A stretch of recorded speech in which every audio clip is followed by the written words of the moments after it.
সরকারি কলেজের অধ্যাপিকার জমি দখল করে বিজেপির পার্টি অফিস তৈরির অভিযোগ। দেগঙ্গার ঘটনায় চাঞ্চল্য।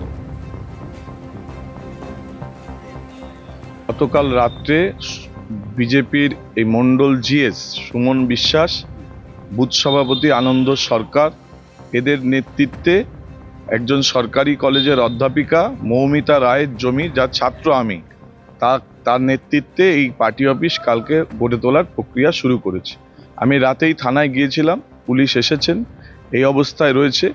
এখন আমি স্যার এবং ম্যাডাম দুজনকেই আমি খবর দিয়েছি, তারা আসবেন, অভিযোগ করবেন। ছাত্র হিসাবে আমার দায়িত্ব রয়েছে, আমিও থানাতে অভিযোগ করব। একদম জমির ফ্রন্ট পজিশন দখল করে রেখে নিয়েছে, বিজেপির পার্টি অফিস তৈরি করেছে। নির্দিষ্ট অভিযোগ থাকলে দিন, পুলিশ ব্যবস্থা নেবে, পার্টি ব্যবস্থা নেবে।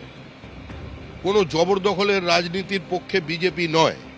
রাজ্যের মুখ্যমন্ত্রী শুভেন্দু অধিকারী মুখ্যমন্ত্রী হবার পর থেকে কঠোর হস্তে তিনি বিভিন্ন জায়গায় এ ধরনের অত্যাচারের বিরুদ্ধে সরব হয়েছেন, তিনি গ্রেপ্তার করিয়েছেন, শতাধিক মানুষকে পুলিশ গ্রেপ্তার করেছে, পুলিশ ব্যবস্থা নিচ্ছে। কোনো রং দেখা হবে না, কোনো ধরনের এক্সটর্শন, কোনো ধরনের জবরদখল এই সরকারের আমলে চলবে না।